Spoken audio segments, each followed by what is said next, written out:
Folks, Black Star Network is here. Hold I'm real revolutionary right now. Support this man, Black Media. He makes sure that our stories are told. Thank you for being the voice of Black America, Roland. Stay black. I love y'all. All momentum we have now, we have to keep this going. The video looks phenomenal. See, there's a difference between Black Star Network and Black-owned media and something like CNN. You can't be Black-owned media and be scared. It's time to be smart. Bring your eyeballs home. You dig?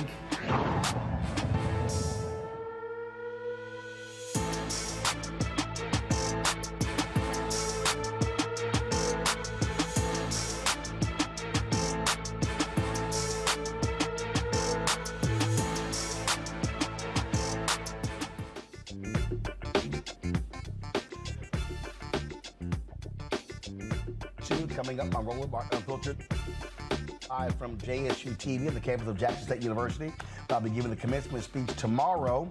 We're live, of course, on the Black Star Network. Brittney Griner, she is headed home. There's been a prison swap, and after spending the last 9 months in a Russian prison, the WNBA star is headed home. We'll show you what President Joe Biden had to say, as well as Brittney Griner's wife, and talk about what the family of Paul Whelan had to say.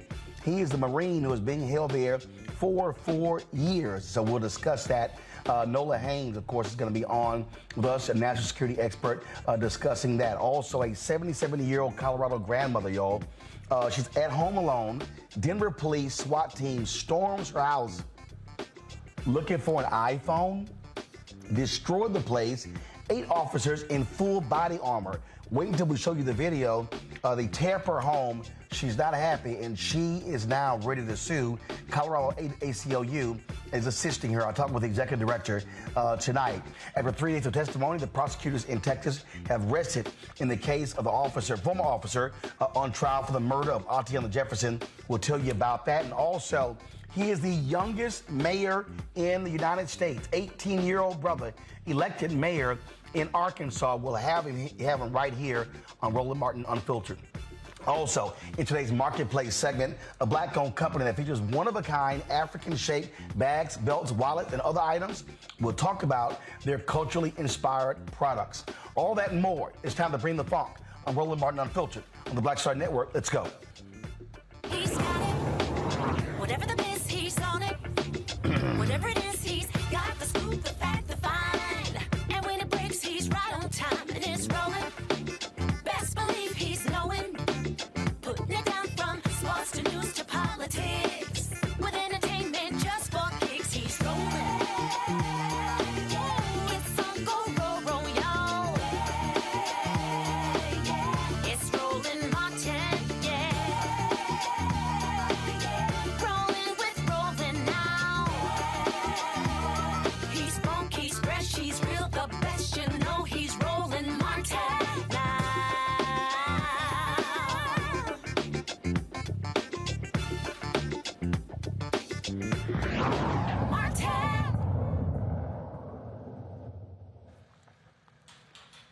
Folks, Brittney Griner, the WNBA star, has spent the last 9 months in a Russian prison, is now headed home. President Joe Biden today announced the prisoner swap with Griner and a convicted Russian arms dealer that had been the point of contentious negotiations for the U.S. For the last several weeks. CBS learned about this last week, but then they decided, of course, not to actually release the information because of the sensitive nature of the negotiations. So you see the swap there. She's been released for the notorious Russian arms dealer, Victor Bout. Now, the White House initially proposed a two-for-2 swap. Russians rejected that. They said a 1-for-1. They did not release Paul Whelan. He is the former Marine who is the Marine who is being held now for 4 years, they say, due to espionage. This morning, President Joe Biden went before the nation to address the release of Brittney Griner. Moments ago, standing together with her wife Sherelle in the Oval Office, I spoke with Brittney Griner. She's safe. She's on a plane. She's on her way home. After months of being unjustly detained in Russia, held under intolerable circumstances, Brittney will soon be back in the arms of her loved ones and and she should have been there all along. This is a day we've worked toward for a long time. We never stopped pushing for her release. It took painstaking and intense negotiations, and I want to thank all the hardworking public servants across my administration who worked tirelessly to secure her release.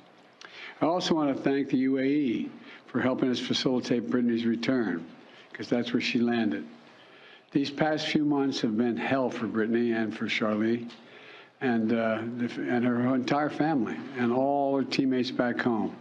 People all across the country have learned about Brittany's story, advocated for her release, stood with her throughout this terrible ordeal. And I know that support meant a lot to her family. I'm glad to be able to say that Brittany's in good spirits. She's relieved to finally be heading home. And the fact remains that she's lost months of her life, experienced a needless trauma, and she deserves space, privacy, and time with her loved ones to recover and heal from her time being wrongfully detained. Brittany is an incomparable athlete, a two-time Olympic gold medalist for Team USA.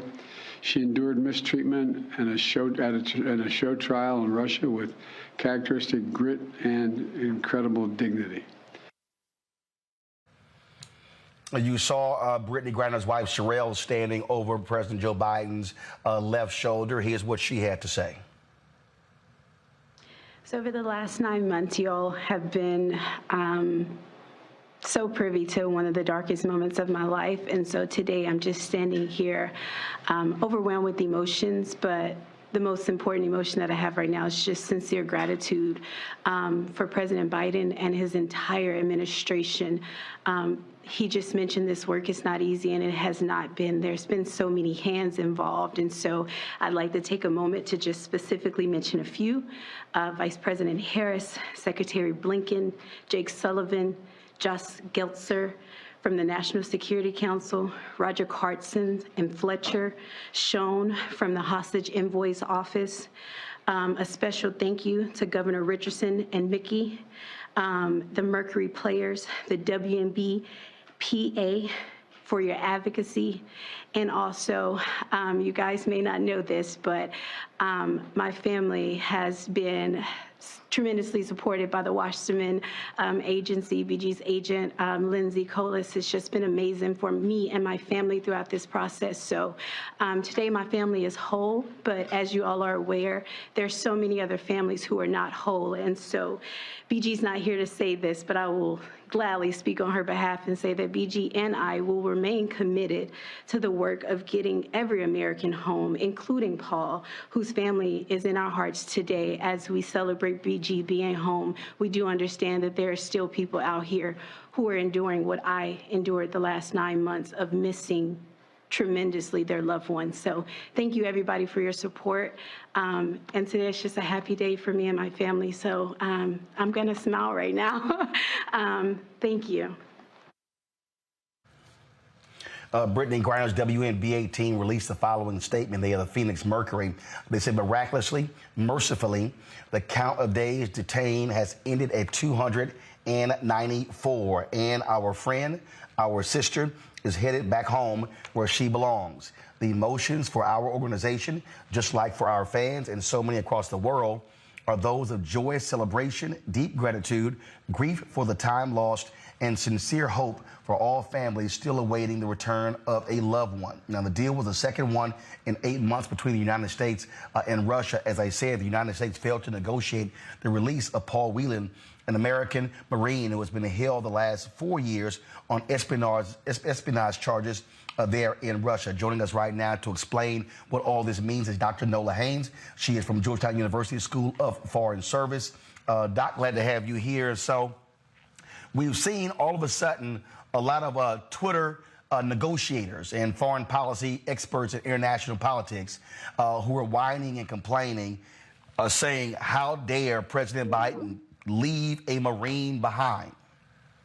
Well, first, Whelan was also there when Trump was in the White House. And with all of the butt kissing of Putin, he couldn't get him home as well. So first, let's explain the difference between their two cases, Paul Whelan and Brittney Griner. Thank you so much, Roland, for having me on to talk about this. I am elated, but, definitely still thinking about Paul Whelan being over there and considering this is the second time that he was not released. When Trevor Reed was released, he was not released, and this time around also. So one of the key differences is Paul Whelan he's in prison because of espionage charges. That's a really big difference from having oil in a vape, in a vape pen. That is a huge difference. And although Paul Whelan has said he was innocent of all the charges, espionage holds a larger cost than what Brittney Griner was over there for. And I said it the first day on Tiffany Cross's show when we all found out about Brittney Griner, that her her imprisonment was political, and I continue to say that. And also, you have to understand, strategically speaking, Vladimir Putin isn't exactly in a position he thought he would be in at the start of the invasion in Ukraine. I'm pretty sure that he thought by now he would be celebrating by having, taken Ukraine back into reforming the USSR and pushing, into other countries, but that's not the situation. So Vladimir Putin is very aware that he is not in a driver's seat. However, in a situation like this, the state that is holding Americans does have a lot of power. We cannot negotiate with ourselves. We have to come to the table, and at the end of the day, they are the decider. And the one thing that I will say that gives me so much joy is what President Biden said. People have no idea how many people were working on this day and night. And it broke my heart to see the comments about the Biden administration doesn't care about Brittney Griner, and if she were a man, it would be different. It is an insult to people who literally get up every day, and this is their job. This is what they do, not only just for Brittney Griner, not only just for Paul Whelan, but for Americans that are in prison around the world. This is real work. And I know a lot of people got their Twitter degrees today in foreign policy and international affairs, but this is a very real situation. And I just want to express my gratitude, especially to the State Department and so many different entities across the Biden-Harris administration that made this possible. The point you just made there, I think, is an important one that people don't quite understand. We're talking about sensitive negotiations here. We're talking about when you're dealing with when you're dealing with an actor like Putin, he holds all the cards. We're not trying to give up this Russian arms dealer. Okay, we're trying to get Griner back, and so folk don't quite seem to understand when you don't hold all the cards. Frankly, you're at the mercy of someone else. That, the adversary or your perceived enemy has a vote too. And in this situation, that absolutely is the case. I heard comments and I saw things on social media like, why don't we send Navy SEALs in? Why can't we just go and get her?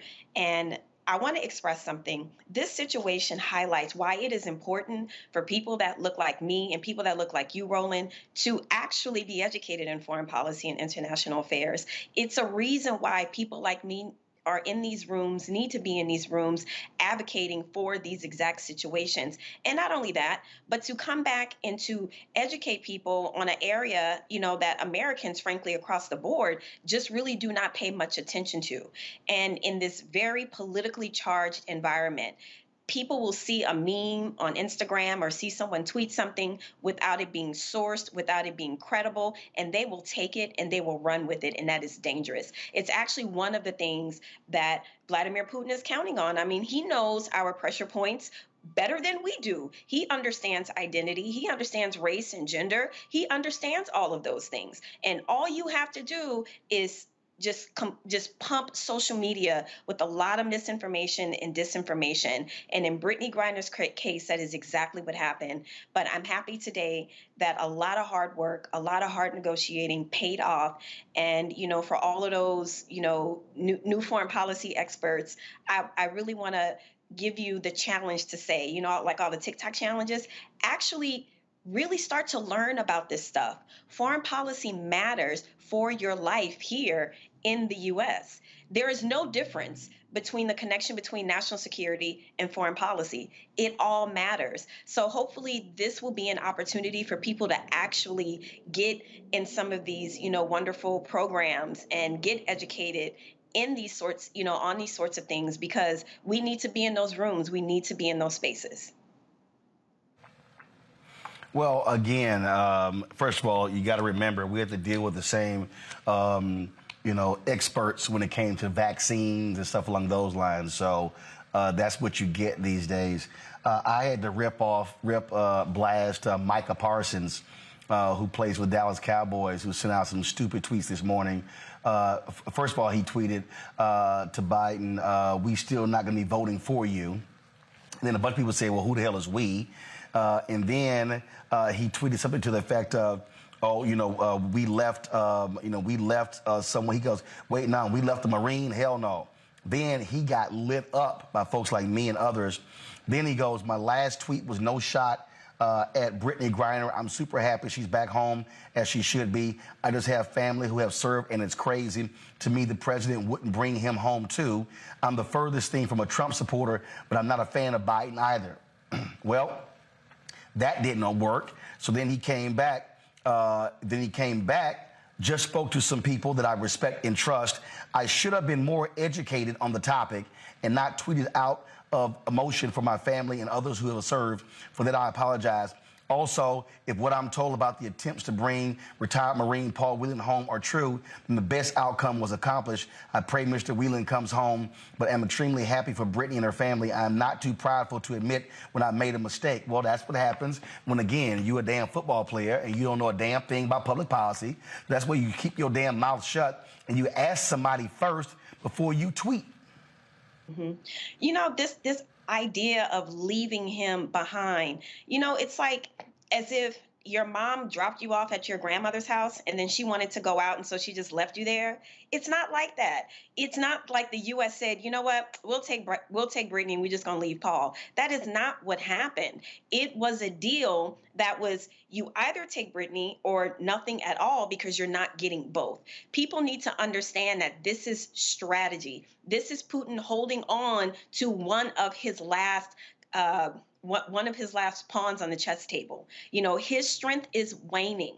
His strength is waning, and he understands that. So he needs something. He needs some sort of leverage. And Paul Whelan, unfortunately, is now also caught up in this game that Putin is playing, because he illegally invaded Ukraine, and he is not winning the way that he thought he was going to win. So he still needs to save face. If we would have got 2 for 1, Putin would have looked incredibly weak. And that is the last thing that Vladimir Putin wants, is to look weak.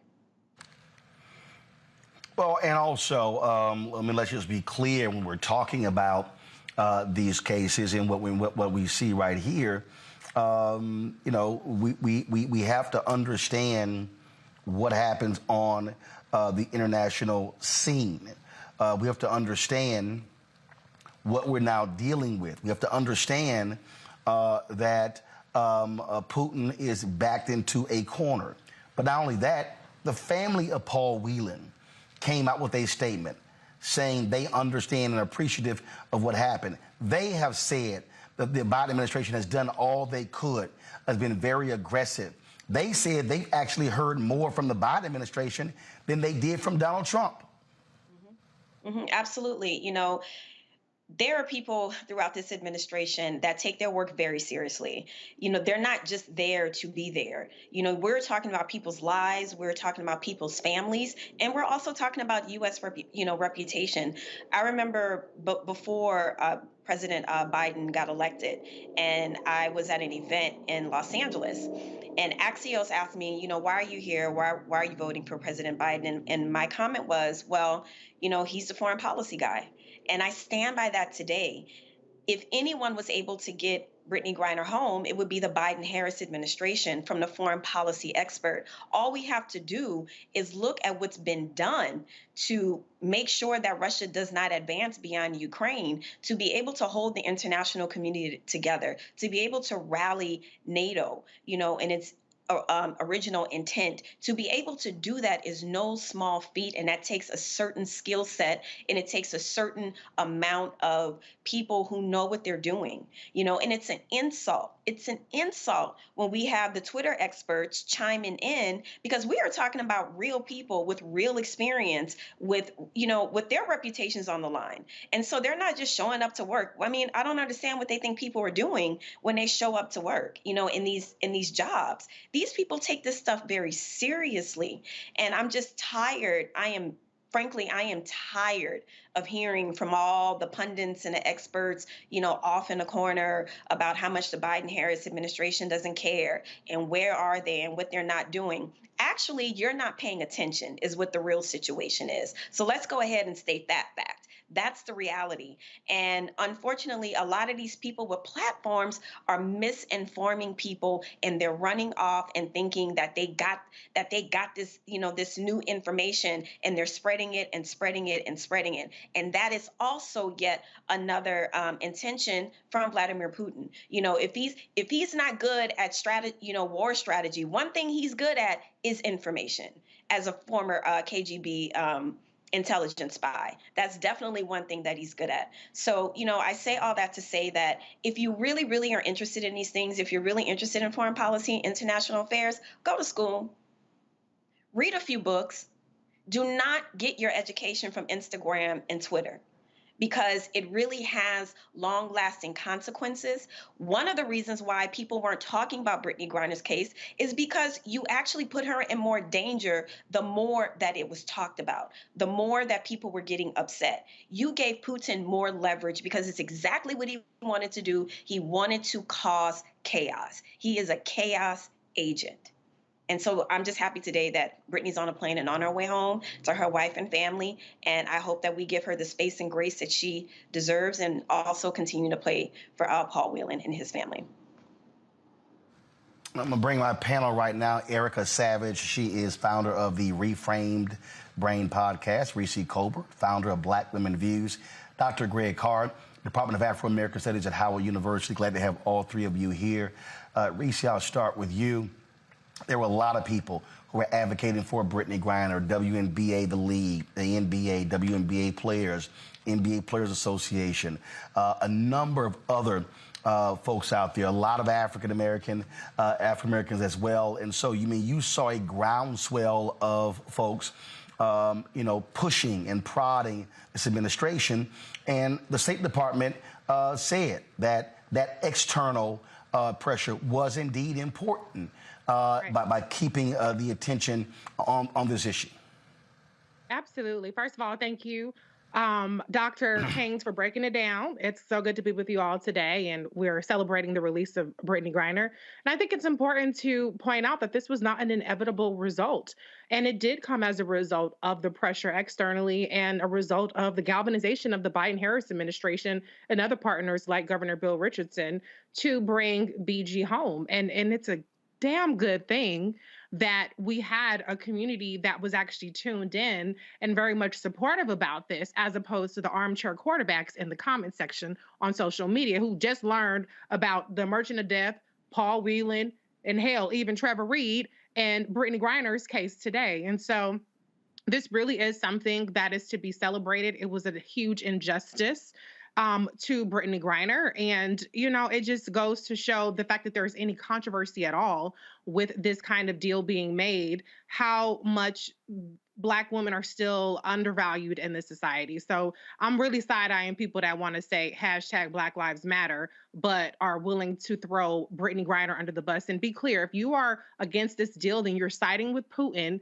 holding a Black woman as political prisoner. And the other thing I just want to point out is that it's very important to note that this is a very comparable deal to the kind of deal that the Biden-Harris administration made for Trevor Reed when they gave up Konstantin Yaroshenko earlier this year to get him back. And I did not hear the armchair quarterback saying, well, why did y'all leave Paul Whelan behind? Y'all shouldn't have made no deal if you can't have Paul Whelan come. I didn't hear any of that energy about a white man. I didn't hear any energy about having a one regular white man being exchanged as opposed to a basketball player. I didn't hear any energy about the severity of the charges that Trevor Reed was incarcerated for, as opposed to the $100 million cocaine charges that Konstantin Yaroshenko was held for. So anybody who has a comment about we let somebody go for weed, for a drug, for a arms dealer, where was that energy when we let disorderly conduct go for $100 million of cocaine? You didn't have it, so shut the hell up today.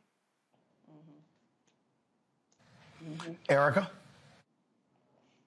Yeah, first of all, thank you again, Dr. Nola Haynes, for breaking it down. Always excited to hear a national security expert on instead of the Twitterticians. And, you know, this is BG Day. I have spent all morning celebrating BG, listening, cutting people up, back and forth in text. And I think one of the things we think about in terms of this is that we've talked about it on this program before. We are not privy to a lot of the work that happens behind the scenes. We heard Dr. Nola talk about, what do you think these people do every day? They clock in and they go to work. And a lot of that work is not made into an Instagram reel. It is not made into a Twitter space. It's not something that people can see, but the work is happening. And I've talked about this very briefly before, being involved with the freeing of a political prisoner, and his freedom happened in 2020.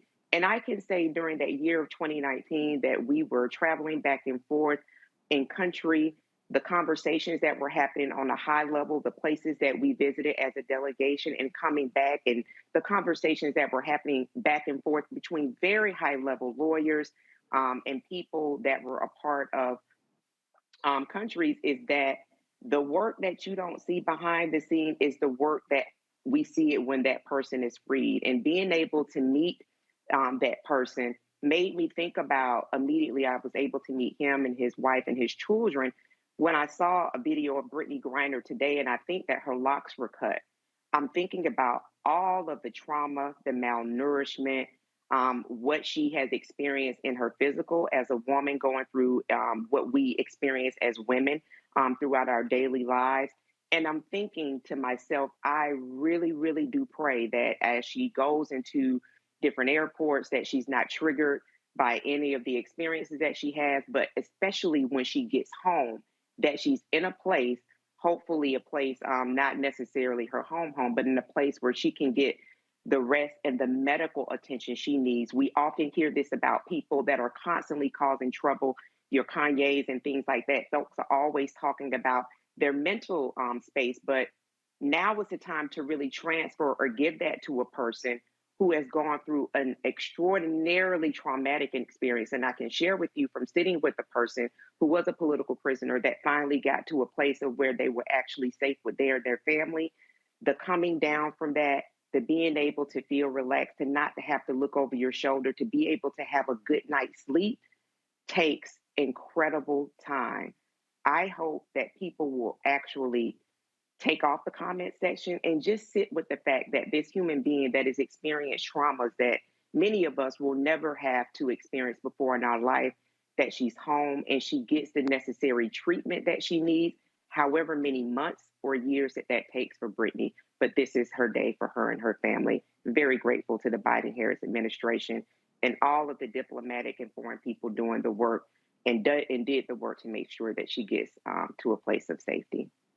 Mm-hmm. The Russians released a video of Brittney Griner boarding a plane and also speaking for the first time. Go ahead and roll that. Brittney Griner getting released from prison and on her way back. Take a listen to her on the plane. What's your mood? Happy. Happy? Well, are you ready for long flight? Yes. Yes, I'm ready. Good. Ну, вы знаете, куда вы летите? Do you know where I'm heading to? No. No? No.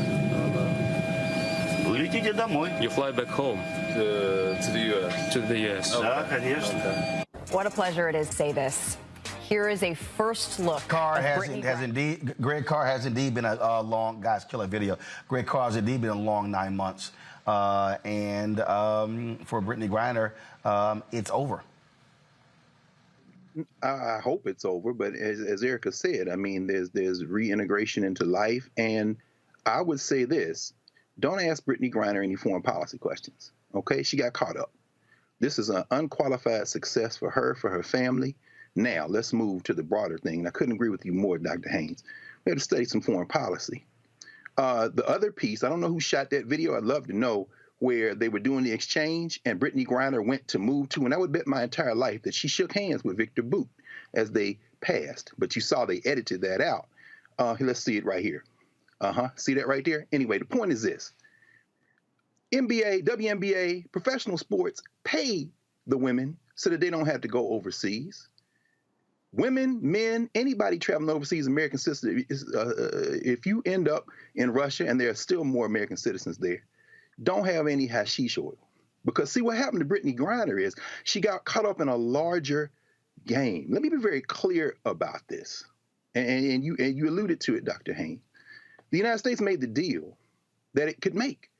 Now, honest foreign policy experts will debate this, whether or not Vladimir Putin and the government he controls and the military he controls is winning, losing, or stumbling forth. Now, we get the propaganda in the Western media about Ukraine and all this kind of thing, but let's be clear. The vast majority of governments in the world have not picked a side. Winter is coming. The Russians are threatening to cut off energy that they supply to the EU. The African countries have not picked a side. Latin American countries have not picked a side. And whether it be China or India taking soft positions, Putin is negotiating to sell them energy, and the markets are open. Now let's get to Victor Boot. One of the reasons the Africans would look at this, and by the way, this was an unqualified success for Brittney Griner, her wife, and everyone here who lobbied for her release, and an unqualified success for Vladimir Putin, who scored a major propaganda victory. Victor Boot gave an interview from prison with the New Yorker back in 2012, and he said, they will try to lock me up for life. He was in prison at then. He said, but I'll get back to Russia.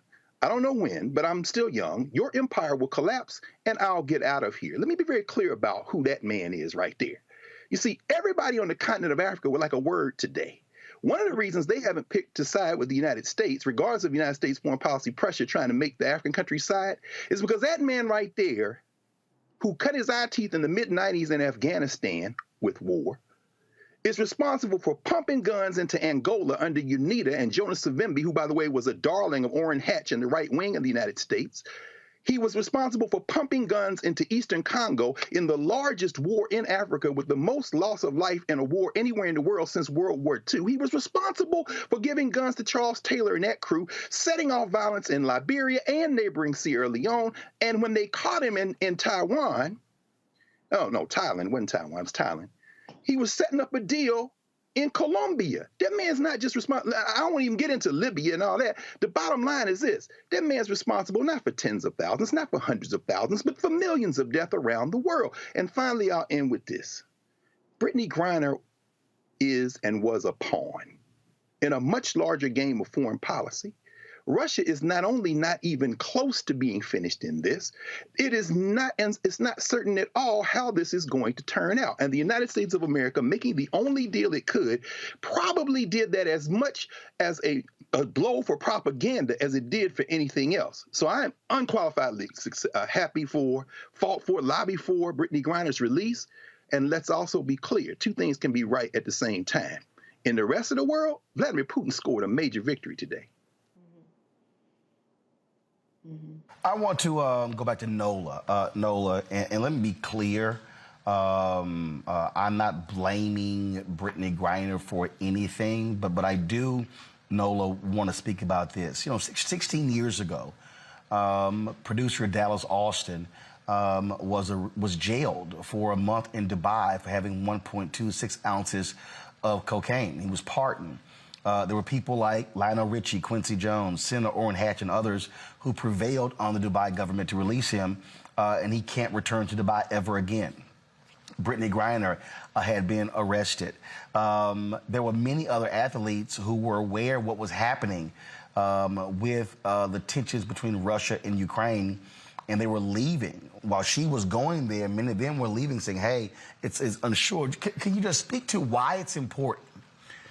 First and foremost, for folks to be very well aware of what's happened internationally.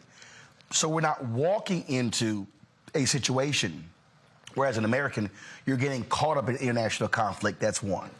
But two, also understanding the rules and laws of other countries. And what we may think is fine and legal, it's not always the case in other places. We've seen other examples where this has happened as well. Thank you so much for asking me that question, because it's so important. And just last night I was at a talk regarding China overreach, which talked a great deal about rising nationalism in China and anti-Americanism in China. And I start there not just to call China out. I mean, that's perfectly fine. But I bring it up to say that around the world, there is this anti-Americanism that is absolutely growing. You know, for years, Americans were made fun of the way that we would behave when we would travel abroad, you know, that we were uncouth, we were unintelligent, we were unsophisticated, and all of those different things. But now the political costs are higher as we are in a moment of global realignment. You know, after all this is said and done, will Russia maintain its superpower status? You know, will China be the bipolar state along with the U.S.? So right now we're still trying to figure out, like, what is going to happen at the rise of the dictator, the rise of the autocrat, as you know, we're just kind of seeing in East Africa, civil war there, the coup yesterday in Peru. There are a lot of things going on around the world, the protests in Iran, and the fact that they are openly proliferating uranium. So there are so many different situations around the world, and Americans need to be aware of those political situations and not just being eager to take a pic for the gram. No, it's a lot more serious than that.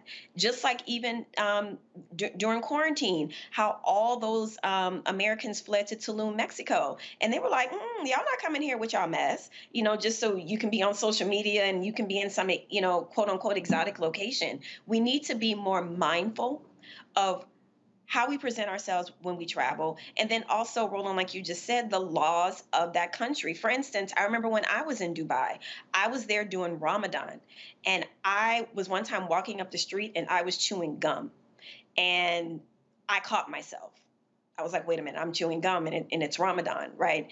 And it's because I actually took the time to actually read, you know, every single state has a website. You know, you can go to the Department of State's website and read about different countries and read about the different advisories, read about the different religious traditions that they have, the season that that country may be in. This is all about really self-education, especially when you travel right now as an American. It is quite dangerous around the world. We do not have this swag and cachet of Americanism that we once had. I was in Italy when Trump was the president, and I cannot tell you how many people just stopped me and were like, how did that happen? What happened? Like, what happened to America? And a lot of people around the world are asking that question, what happened to America? And one of the things that the Biden-Harris administration is trying to do is to recoup that reputation, but we have to earn it back. We've lost our trust around the world. We have to repair our reputation, and people need to be aware when you are traveling to countries, especially non-democratic countries, you need to be aware of what's going on in that country, because what's going to wind up happening, you get caught up in something, and the first thing you're going to want to do is go to your embassy and get someone from America involved to get you out of a bad situation. We need to do our own self-education. And I'm not just talking about doing a quick Google search. I'm talking about actual going to the country's website, going to the U.S. Department of State's website, and get educated about what's going on in these countries. That is, the onus is on us when it comes to that. And we need to not go with our American arrogance when we're traveling around the world, and we need to be a little bit more humble when we're in someone else's backyard. Last point for you, Nola. The guy, the Russian arms dealer, he wasn't serving a life term. Right. He was going to be getting out of prison when? In a few years? 2029, I do believe. Yeah. So, even, Got it. It's mad to be mad, Roland. People are just mad to be mad. There were people, it doesn't matter what the Biden-Harris administration do. There are people who will not like the administration just because. But also there is legitimate distrust in the Black community when it comes to politics and politicians. I absolutely get that.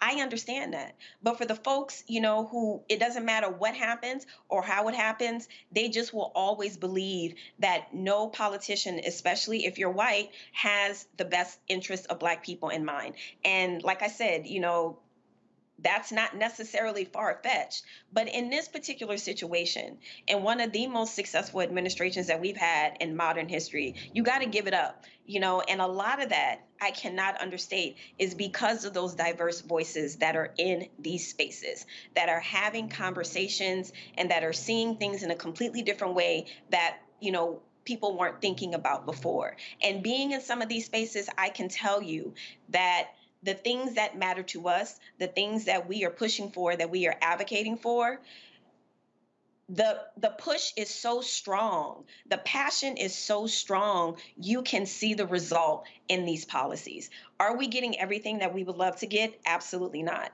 Is this administration very impactful? Absolutely.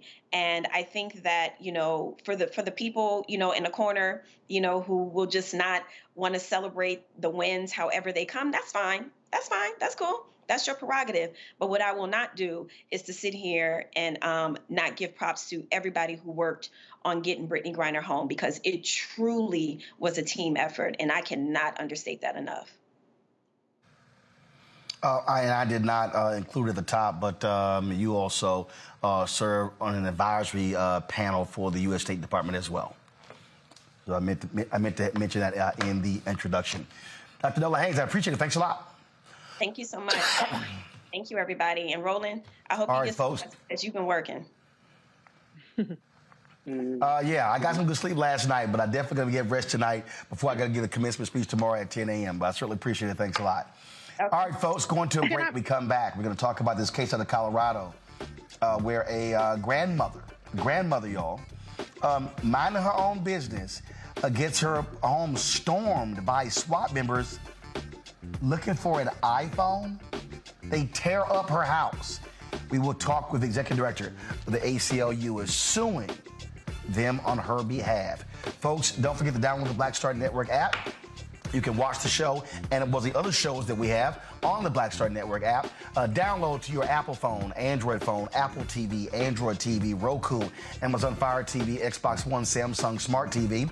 Also, you can support us in what we do. Your dollars matter. Of course, our goal is to get 2,000 of our fans contributing a minimum of $50 this month to help us defray our costs. I told y'all, it's not like I got millionaires and billionaires supporting the show. This is, of course, building from the ground up. Your contributions absolutely matter.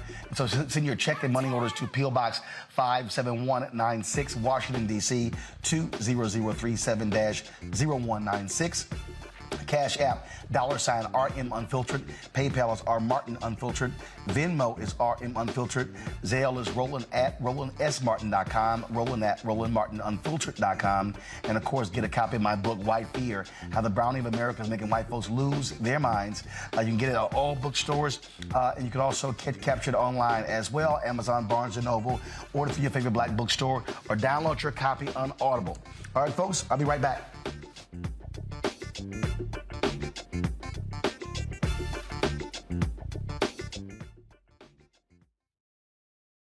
The next Get Wealthy with me, Deborah Owens, America's Wealth Coach. Inflation is on the rise. Interest rates are high. Can you still thrive during these uncertain times? On the next Get Wealthy, you're gonna meet a woman who's done just that, living proof of what you need to do to flourish during these uncertain times. These are times where you take advantage of what's going on. This is how people get rich or richer. That's right here on Get Wealthy, only on Black Star Network. Next on the Black Table with me, Greg Carr, we welcome the Black Star Network's very own Roland Martin, who joins us to talk about his new book, White Fear. how the browning of America is making white folks lose their minds. The book explains so much about what we're going through in this country right now, and how, as white people head toward becoming a racial minority, it's going to get, well, let's just say, even more interesting. We are going to see more violence. We're going to see more vitriol, because as each day passes, it is a nail in that coffin. The one and only Roland Martin on the next Black Table, right here on the Black Star Network. When you talk about blackness and what happens in black culture, we're about covering these things that matter to us, speaking to our issues and concerns. This is a genuine people-powered movement. There's a lot of stuff that we're not getting. You get it, and you spread the word. We wish to plead our own cause. Too long have others spoken for us. We cannot tell our own story if we can't pay for it. This is about covering us. Invest in black-owned media. Your dollars matter. We don't have to keep asking them to cover our stuff. So please support us in what we do, folks. We want to hit 2,000 people, $50 this month, raise $100,000. We're behind 100,000, so we want to hit that. Y'all money makes this possible. Checks and money orders go to P.O. Box 57196, Washington, D.C. 20037-0196. The Cash App is $RM Unfiltered. PayPal is R Martin Unfiltered. Venmo is RM Unfiltered. Zelle is Roland at RolandSMartin.com.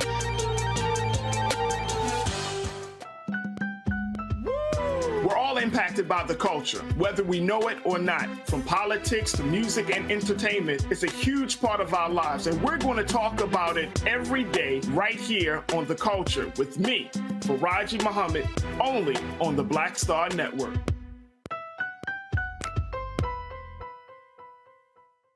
It's Kim Whitley. Yo, what's up? This your boy Ice Cube. Hey, yo, Peace World. What's going on? It's the Love King of R&B, Raheem Devon, and you're watching Roland Martin Unfiltered.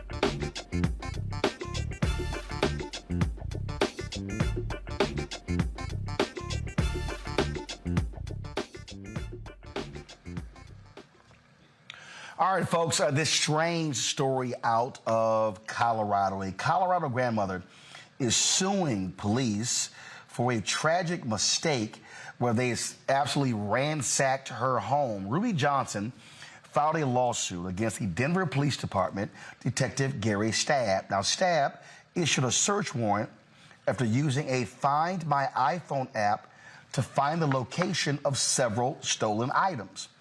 The raid was executed by SWAT on January 4th, finding nothing illegal on the premises. SWAT destroyed the back garage door and frame during the raid, went through belongings, and broke items in Miss Johnson's home. She is seeking a jury trial and unspecified damages for unreasonable searches and seizures and lack of probable cause of a crime. Deborah Richardson is executive director of the ACLU of Colorado. She's here. Deborah, glad to have you on Roland Martin Unfiltered. So, Deborah, explain this to me, that I'm confused. All right. So, whose items were stolen? Was it the detectives or was it someone who reported the crime?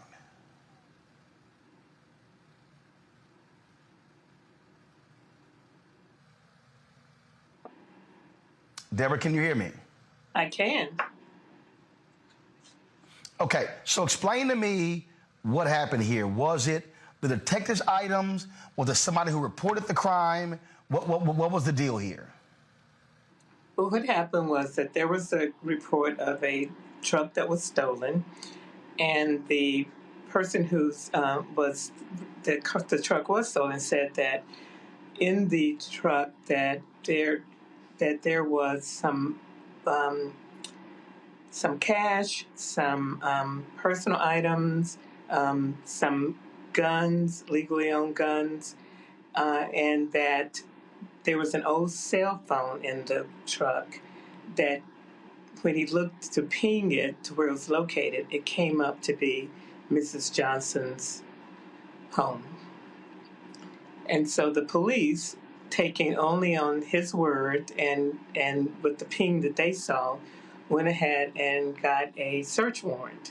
So you had a DA who signed off on the search warrant and a judge who signed off on the search warrant without any additional investigation, no surveillance whatsoever, and they showed up at Miss Johnson's home that morning. Okay, so they pinged an old cell phone. So that was in the cell. Okay, so look, I've got 2 iPhones right here. I got 3 iPads, and a MacBook. So I understand how that works. So was this cell phone on the property? And so how did they arrive at her house? The cell phone was in where the cell phone was in the vehicle. The vehicle that was stolen. So the plaintiff said that there is a old cell phone in my truck, and when I look on it, it pings at this particular address. And the detective, of course, looked at the phone and got the same results, and then chose that to be exactly where the money of the truck was located. But it was not. That ping covered a 6-block radius. Well, a 6-block. Wow, really? Yes. When we looked at it and did the investigation, it covered a 6-block radius. So it was not pinged exactly to that address, even though the police felt that it was. They didn't do any second investigation or backup to determine if that was the exact location. So what I'm trying to understand is, and look, I've seen officers arrive at scenes. I can't think of, first of all, what was the value here? 'Cause I don't understand 8 SWAT members. Hell, that's a hostage situation, not a stolen vehicle with some cash and an iPhone. You're absolutely right. Not only was with the 8 officers that you saw, they had blocked off both sides of the street. They had a helicopter going overhead. I mean, they came in with the full force of that police department to investigate that home. Yeah, I mean, I'm watching this video right now, and they're breaking the door open. Deborah, I'm really confused. I mean, I had my smash and grab in D.C. My backpack was stolen out, and I had a laptop and 2 iPads and a hard drive and some other stuff, some cash and a passport. I can't imagine the cops sending 8 SWAT officers blocking off the streets, and they're in full military gear over some stolen items. That is correct. So what they believed, though, was based on what was reported that perhaps there was some illegal activity going on. But they couldn't specify what that illegal activity was. But because they had done it... Hold on. I'm confused. Hold on there. I'm confused. How do you know it's legal activity if you don't have surveillance? That's exactly the point. Based on testimony from an individual, based on the ping that they saw, the cell phone that they had in there, that came up in. Right. No other surveillance, no other investigation. It went full-blown permit to go in and ramshack her home. All right, so they go into the home and they start tearing up stuff. How much damage did they cause in Miss Johnson's house? Oh, irreparable damage. They went up in the attic. They went out to the garage. They pulled out drawers, left up, contents there on the floor. And at all time, not really explaining to Miss Johnson what was going on. They said, are you living there by yourself? She goes, yes, I am. Says, do you have any grandkids, anyone coming over? No, I don't. But we're going to go in here and make sure that nobody didn't sneak in your home. You see now they're looking up in the... This is crazy. Has the police chief, the mayor, offered any kind of apology to what happened? Actually, that is exactly what happened. The police chief did issue apology, said they were not going to defend it, that they were going to investigate their policies and procedures and look at how it could be corrected. So it was so egregious that they felt they did not have any choice but to admit they're wrong and to attempt to put in place. Now, let me just stop and say this. This was not the first time ACLU Colorado has filed a suit against the Denver Police Department. We just settled the case just early this year in March because of their overuse of force with the George Floyd protests that happened here. So this has been a form. Absolutely crazy. Absolutely crazy. Well, Deborah, I am quite sure y'all have a fairly easy case with this lawsuit, and I hope that this sister gets all the money that she can for what she's had to endure. Right. And Roland, what I hope that you're, that I know you probably have already done this, but we need to have some conversations about the militarization of the police force. I mean, no police that is there to defend a community should have these kinds of weapons and be trained to use them. These were weapons that meant to go into war, not down resident streets and in people's homes. I got you. All right. We appreciate you joining us. Thank you so very much. Thank you. Greg Carr, what? I mean, they rolled up in there like there were 20 kilos of cocaine in the house. Well, it may as well have been because the woman's a criminal for being alive. You remember The Wire? Remember there was a time when Daniels and McNulty were going to arrest Avon Barksdale. And Barksdale and Bell were upstairs on the second floor of one of their drug spots. And the two cops that are in charge are sitting in the car, and across the street is every damn police in the city of Baltimore with the battering rams and the guns. And one says to the other, look at these Delta Force MFers. And at that point, Daniels, the brother, comes out and says, we're not going to need you today. And they all look all disappointed. They open the door. People walk out and get arrested. They walk upstairs, handcuff Avon Barksdale, and walk away. The point of what they did to this sister was to get out there and play with their toys. The last thing that sister said was the thing. They didn't make a mistake. They got all this over-militarized stuff. They got all this stuff, all this decommissioned federal stuff. I was in Baltimore the day after what happened with Freddie Gray, and every kind of cop in the world was up there. They had the Manic Police, the damn Clydesdales walking down the on-ramp on the highway. I'm seeing tanks come around with little bobblehead white boys with little soldier helmets at the top, looked like they was 5 years old. The police looked for an excuse. Look at these Delta Force MFers. The bottom line is this, 38 years ago in New York City, the police were called on a 60-plus-year-old woman named Eleanor Bumpers. The damn New York City police unit called emergency service. Why? She was like $98 behind on her rent. They murdered her. This lady right here is going to get rich, but that ain't the point. Them white boys going to do it again. That's what they do. They got guns. They want to point them at somebody. This ain't going to stop till we stop it. This, Erica, reminds me of in Atlanta when they stormed, Atlanta police stormed the home of a black woman, a grandmother there. She, no knock warrant, and she didn't know what the heck was going on. It was Katherine Johnson. It was Katherine Johnson. She was killed by undercover police officers, and this was 2006. And they entered her home, and it was a botched drug raid. Well, she didn't know who the hell was coming to her house. She fired at them. They fired her with 39 shots at her. 6 shots hit her, killed her. And then, of course, we found out later, one of the cops actually planted marijuana in her house after the shooting to try to cover it up. And, I mean, this is just a perfect example of just how crazed and deranged police are, and how do you even remotely defend this? there's not one person involved in this who should still have a job. Absolutely. And they should have to answer for it in detail.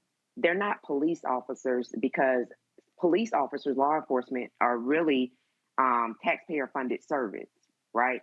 These are all-out stormtroopers. I think we've said that in that verbatim or around about that language, but these are stormtroopers. We're talking about a woman who's nearly 8 years old, a retired United States postal worker. We're talking about a woman who has raised her children, that was in her home minding her Black senior business when this happened.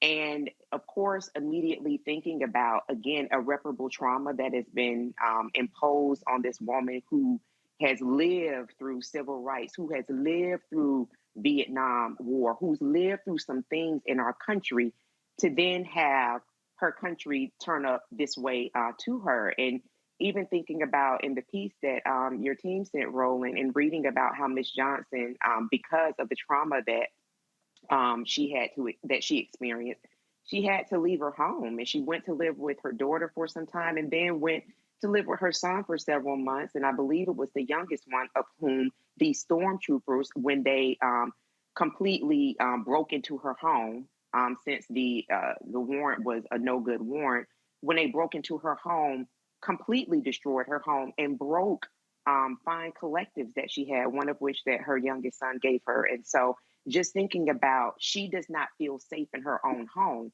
that's one of the primary tenets of being a human, that we have a safe place to live, we have things to eat, roof over our heads, and that she doesn't feel safe in there because these stormtroopers, aided by a German Shepherd, they have militarized this German Shepherd, came in and disrupted her peace. And honestly, I don't give a damn if it was 100 kilos of cocaine that was in her house. Cocaine cannot get up and physically do anything.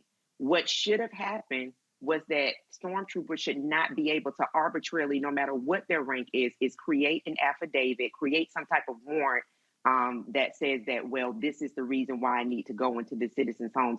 There really does not need to be a way that they're able to come into our homes without there being some type of proof of something demonstratively horrible happening in that house. As you said, talked about, Roland, that there would be a hostage situation. You would see the need to have more people engaged. But the fact that none of those things happened, and now we have a woman who in her later years of life endured this type of trauma, really does say that, you know, as much as we talk about a number of stories, when people think about getting involved in communities and what can they do, get involved with your local community to make sure that on the local side that these things aren't happening, that our seniors feel safe. Do what you can.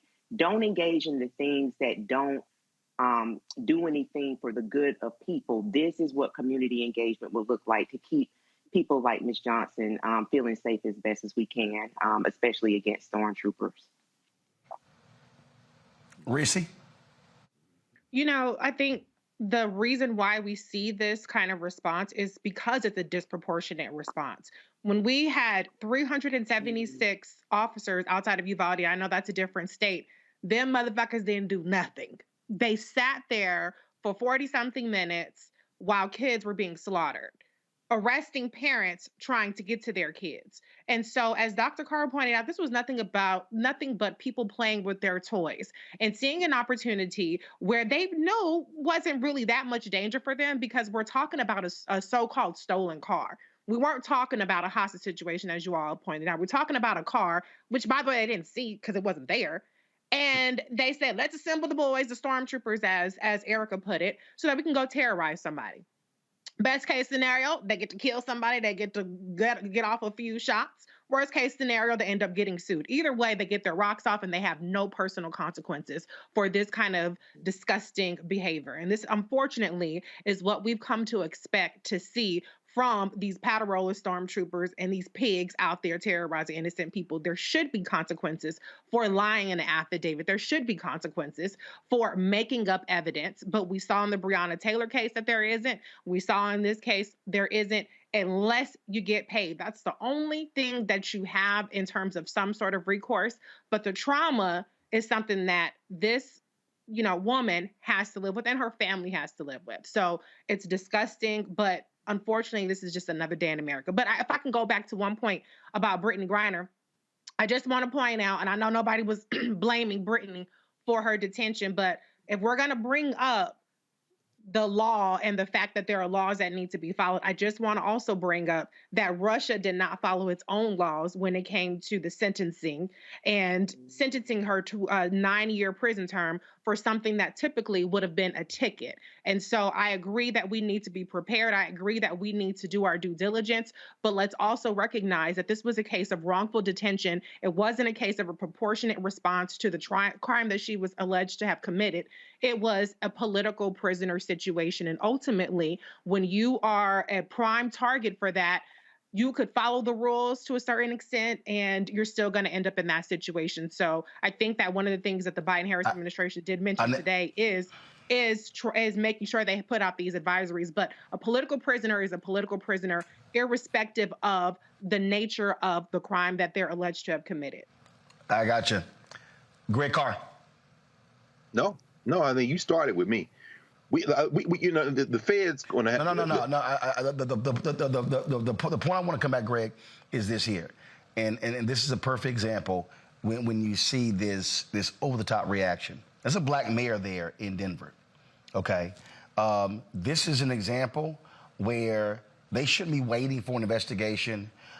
These are individuals who should have no police authority whatsoever, because if you use this type of force on this basic story, you have absolutely no sense of discretion, no sense of leadership whatsoever. None. It's tough, though, Roland, because just like foreign policy in the United States is pretty much bipartisan, this type of policy from the federal level to state level, for example, a lot of people beat up Joe Biden, and rightfully so, when he was a senator, talking about that crime bill he supported. But people tend to forget that a great number of black people in this country, particularly upper middle class and upper class blacks, pushed to support that crime bill out of fear for poor and working class and laboring class black people. When you are in a city in this country where the propaganda is that you're not safe, people have given over a great deal of their our policymaking power to decision makers who then become pawns in a much larger game. Now, yeah, Victor Boot was selling arms all over the world, but who's selling all that effing equipment that we just saw today?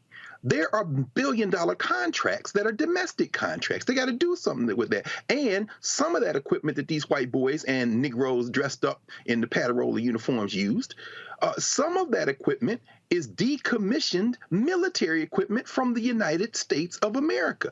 Again, bipartisan, war on crime stuff. Ferguson happened, Freddie Gray happened, the militarized response to black and brown and working class and poor white people protests in those streets happened when Barack Obama was president.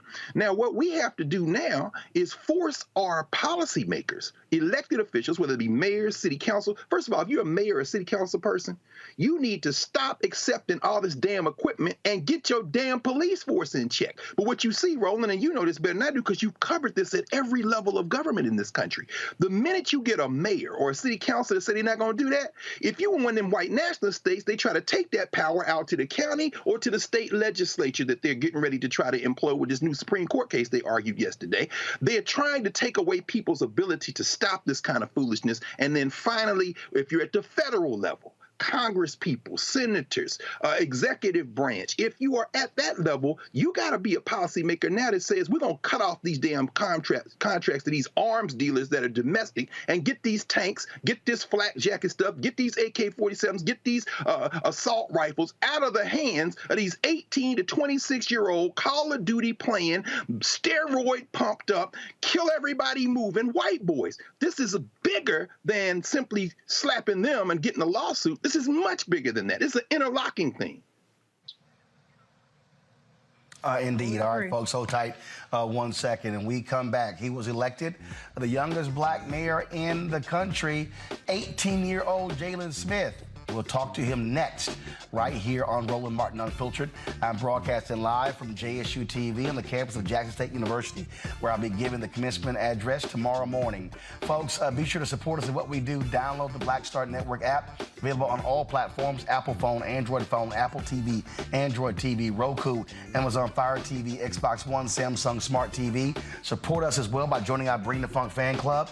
Check and money orders go to P.O. Box 57196, Washington, D.C. 20037-0196. Cash App $RM Unfiltered. PayPal is R Martin Unfiltered. Venmo is RM Unfiltered. Zelle is Roland at RolandSMartin.com. Roland at RolandMartinUnfiltered.com. And of course, get a copy of my book, White Fear: How the Browning of America is Making White Folks Lose Their Minds. Available at all bookstores. Get it from Amazon, Barnes & Noble. Also download it from Audible. We'll be right back.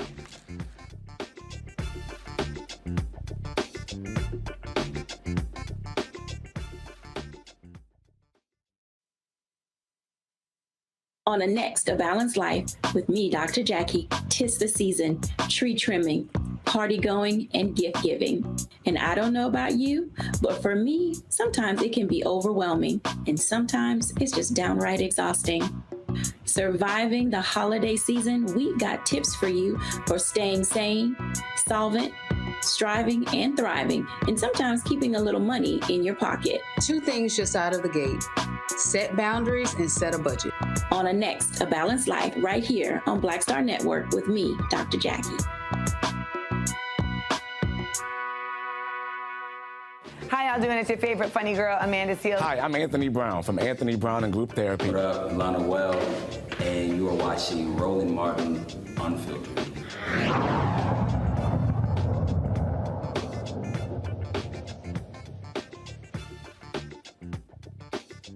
All right, folks, welcome back to Roland Martin Unfiltered. In Texas, the prosecution in the Altona Jefferson murder trial, they have rested their case. The defense will present their case on Monday. They will contend that former cop Aaron Dean felt threatened by Altona Jefferson having a gun. But, of course, his partner testified that she did not see a gun, nor did she hear Dean say he saw one. Now, of course, that will pick up again on Monday, and so we'll be covering that, giving you more information about that as well. Folks, we always talk about politics and talk about how it's important for us to be engaged in politics, but what happens when you run for office as an 18-year-old in a rural part of Arkansas and you end up getting elected? Well, that was the case for Jalen Smith, elected as the mayor of the city of Earl, Arkansas. The same year he graduated from high school. He's going to leave the town about 25 miles north of Memphis, population 1,785. He beat Nemi Matthews, a sanitation superintendent, who got 235 votes to Matthews' 183 votes. Smith campaigned to improve public safety, bring new businesses, and a much-needed grocery store to Earl, Arkansas. Joining us now is the mayor-elect of Earl, Arkansas, Jalen Smith. Jalen, how you doing? Doing good. How you doing, sir? So how did you come around to this decision? You were sitting around in high school going, you know what, I could be the mayor. Yeah, so well, in high school, it all started in high school with Student Government Association, and in the organization, we made a difference. In school. Not only we made a difference in school, but we made a big impact in the community. And so with that impact we made in the community, I wanted to do more, and I decided to run for mayor. Now, did any of your classmates, family members, or church members, or anybody else say, have you lost your mind? No, they were actually excited. I had some friends say, boy, you can't do that, but most of my friends and family was very excited about it. Now, again, making this decision, what did you go through to say, I'm going to jump in and I'm going to make this happen? Well, when I go through, how long did you think about it? I thought about it for like 2 months before I decided to put my hand in the hat for mayor. I started my campaign January 1 of 2022, and when I first announced my campaign, a lot of people, took me as a joke. He just like he don't want to be mayor. He don't want to be mayor, and so as that time goes, people saying he's too young, he has no experience, he can't be mayor. I just kept going because I use use negativity as motivation for me. So, less than 2,000, rural town. And what for you is the number one issue in Earl, Arkansas? The number one issue in Earl, Arkansas is public safety. A lot of people, our police department is not a 24/7 police department. After a certain time, we have to rely on the county. And so that is a big problem that we have, our public safety. Not only with our public safety, but we also have a volunteer fire department. When a fire occurs, takes about 30 to 40 minutes to come put out the fire. By the time the house could have been saved, it would have been burned down. And so we need to improve on those two the most. All right. Let's see here. Questions from my panel. Let's see here. Reese, you're first. Congratulations on your win. Thank you. Thank you. I just wanted to highlight a part of your background. I saw that you are differently abled in terms of your learning capabilities, and you aim to be an inspiration for folks who, are not necessarily able to score the highest on standardized testing or even necessarily get the highest grade. So can you just talk a little bit about how you've overcome that, or how you are, helping bring light to the fact that just because you have different abilities doesn't make you deficient in any kind of way? Got you. Throughout high school, I, wasn't, as able to learn as quicker than everybody else because I really didn't like education. My heart wasn't in it. And I found something that I was in, like student government. I was in that. Everything I could learn quickly, do different things like that. But it don't matter how slow or fast you learn. Continue to push, because I'm actually a student advocate for people with learning disabilities. Throughout high school, across the country, people are in special education and they're, being taught according to the IEP. But it's basically the IEP is failing them because you have to take what's called a state standardized test at the end of the year or end of the quarter. And when you take those tests, those students are still failing because, how can you teach a student based off the IEP and you giving them a state standardized test that's on grade level? That's impossible.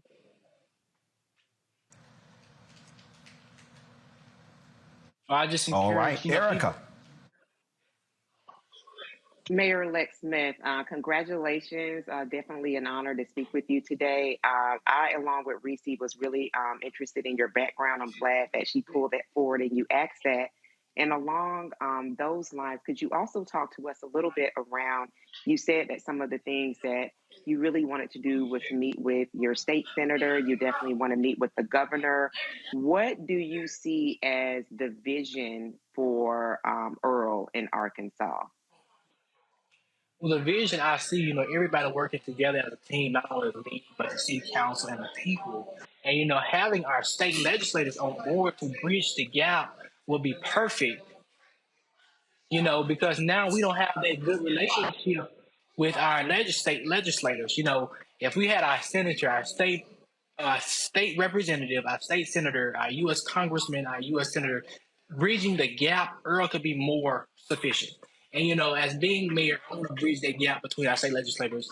That resources that we don't have, we can get it from them.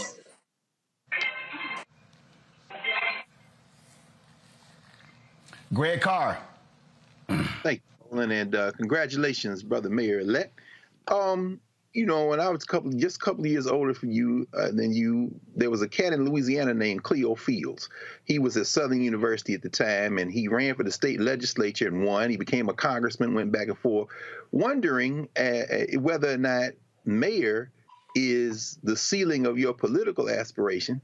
And could you tell us how much time does the mayor of Earl spend doing that work? Because I'm wondering, you say that maybe education wasn't the way that you moved in high school, but I'm quite sure there are a lot of schools, Pine Bluff, right across the Mississippi River, down in that Delta, maybe someplace like Jackson State where Roland is, they might be interested in signing you up to go to school there. Any thought, how much time does it take you to work as mayor? What's the average day for a mayor like, and what kind of things do you have in mind as you continue to advance your political career? A mayor's job here is supposed to be from 8 to 5. with my education. I'm actually currently attending ASU Mid South Community College. But with balancing mayor and my education, of course, my education is a priority and mayor is a priority. So I would balance that by going to school online as far as college wise. And with mayor, for us, we have a lot of work we have to get done here within the city of Earl. Like when I say work, we have a lot of work. We have to improve on our public safety, our streets. We have to improve on our beautification of the city because our city, when you come in of the city, it's so, with paper on the ground, like everywhere. So we want to improve on those areas, not only those areas, but flooding issues, grocery store, because a grocery store is the big piece that people want here within their community. And I know it's going to take work because when I was in high school, I was told no a lot, but as man I am, I kept going to get that answer because I know behind every no, somebody's waiting to say yes. Yes. Go ahead, man. Yes, sir. Well, Jalen, first of all, congratulations. First of all, is the mayor of Earl a paid position? Yes, sir, it is. All right, so you ran and got you a job. That's cool there. Yeah, you can still be mayor. Look, a lot of people go to school online, so you got a lot of options there as well. So when do you get sworn in? It's going to be January the 2nd. I just got to contact the courthouse to get the specific time and everything. Okay, all right then. Well, look, good luck with that. Hopefully, y'all going to live stream your swearing in so all the folks around the country can check it out. Are you planning on throwing some kind of inauguration ball? Yes, sir, I am. Come January, I will be doing that. All right. Well, yes, let us know, and we'll be sure to let folks know so they can drop on by. Congratulate you, Jalen Smith, 18 years old, the new mayor, the mayor-elect of Earl, Arkansas. Jalen, we appreciate you joining the show. Thank you all for having me. And lastly, I saw you got some advice from the mayor of Little Rock. That's a very smart move, considering he's an alpha man. So very smart of you to call the mayor of Little Rock. Yes, sir. All right. Jalen, good luck. Thank you. Pretty cool there, Greg, Reese, and Erica. Look, I mean, he's starting early. Mm-hmm. Hey, man, that's them Southern Negroes, man. You see that confidence? That boy, he mess around and be the president of the United States. That's right. That's how we do it. Well, trust me. Can I point out that I'm sure he'll be a hell of a lot smarter than Sarah Huckabee Sanders, who just elected governor. Mm-hmm. But can I point out that no city and no town is too small to get involved in? The fact that this is a small town and it took a couple hundred votes to win does not diminish him. Because if you look at John Fetterman, who was the U.S. Senator from Pennsylvania now, he started in this very small town of Braddock. And now look at him. And so, anybody who is in a small town, don't be discouraged. Don't think that it's too small and too insignificant to get involved. So I definitely want to salute the mayor-elect for that part. And learning that so young. And I would just love to add to what. Well, and look, I mean, he's actually doing the work. This is what we talk about on this platform, right, Roland? You have been preaching this for decades and decades, but specifically on this platform for the last 4 years, you have been saying you see a deficit, you see some issues, things to be wrong. Go get engaged. And this young man plugged himself in with differing abilities. So to Reese's point about the size of, your particular township, municipality, wherever it is, you all know I am from a small town from Albany, Georgia. Hold it down all the time. It does not determine what your destination is, because one of the things that he said in that piece is that he also wants to be a great political asset, along as an inspiration as well, to let people know that, look, you can do exactly what I'm doing too. So kudos for Mayor-elect Smith for doing the work that Roland Martin has been preaching for years and years. Brother found a deficit and got engaged. You know, I think about, Mondale Robinson, who ran for mayor of Enfield, North Carolina, a population almost the same size as Earl, Arkansas. And I remember we had Mondale on the show. I mean, this is a town that's virtually all black. But what was crazy is about 2,300 people there, and they had this Republican mayor. And very few black people, I mean, they dominate the city. Very few black people even going to the city council meetings. He ran on a very progressive agenda, got 75% of the vote. So the whole point here is you can't just sit around and talk trash and complain and whine about what needs to be done if you don't want to be engaged and get involved. And so, look, look, the voting age is the voting age. If you can vote at 18, you can run at 18. And so he graduated from high school in May, and here he finds himself in November, the mayor. So come January, he's going to get sworn in. And so I really hope folks do understand that we have representative politics.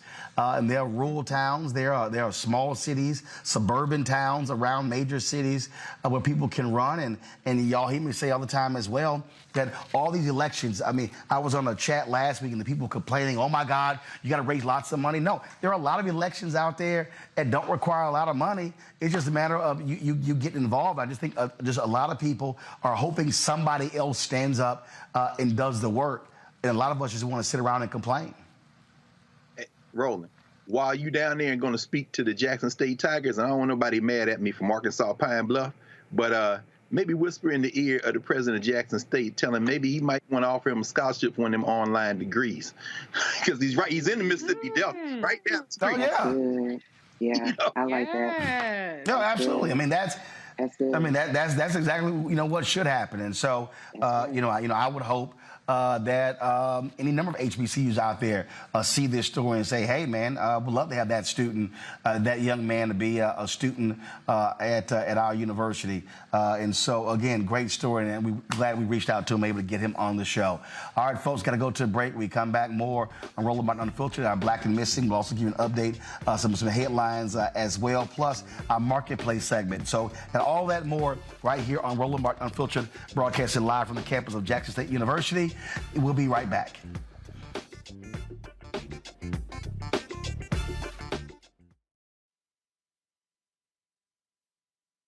I am on screen, and I am representing what a black man is to the entire world that's going to see this.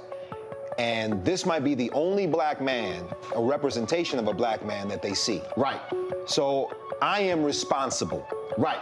For how they see black men.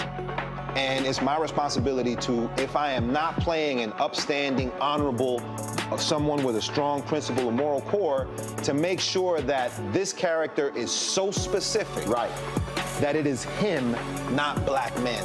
And I wish that more actors would realize how important their position is as an actor of color, playing people of color on screen.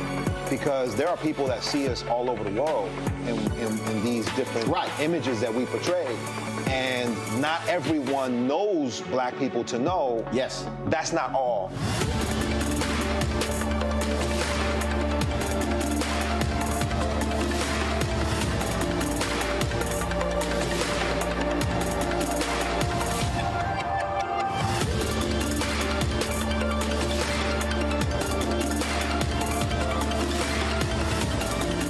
My name is Charlie Wilson. Hi, I'm Sally Richardson Whitfield. And I'm Dodger Whitfield. Hey, everybody, this is your man, Fred Hammond, and you're watching Roland Martin, my man, Unfiltered.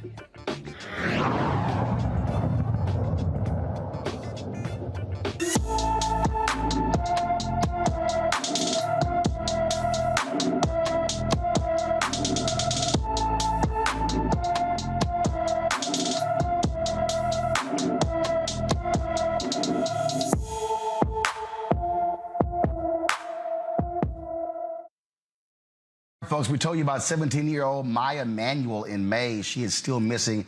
Maya was last seen in Lancaster, California on November 28th, 2021. She's 5 feet 3 inches tall, weighs 140 pounds with brown hair and brown eyes. Anyone with information regarding Maya Manuel should call the LA County Sheriff's Office at 661-948 8466, 661-948-8466.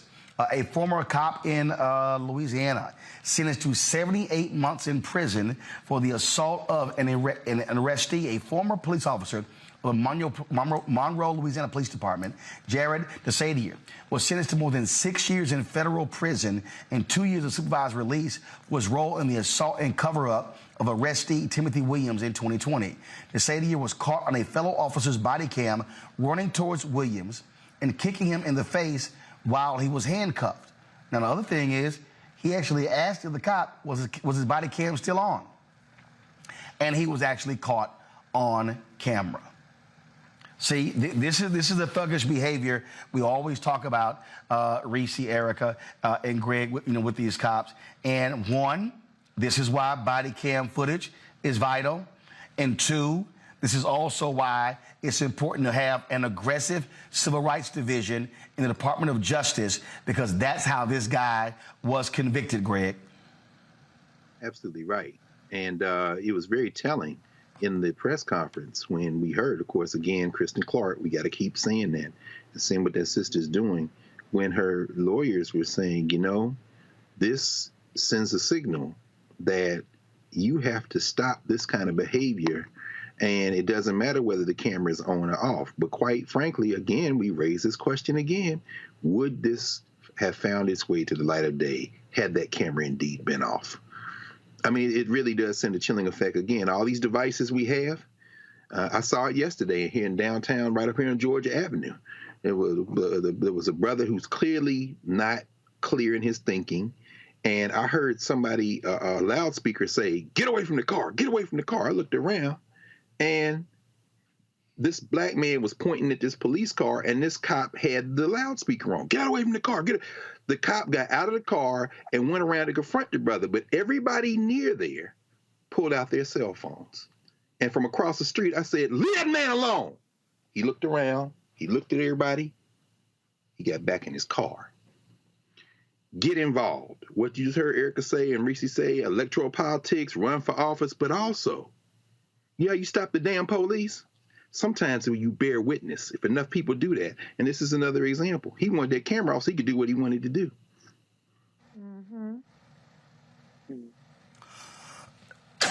The thing here, Reese, when we think about, I go back to that fool Michael Parsons with the Dallas Cowboys, when he deleted the tweet where he said, we still not going to vote for you, Biden.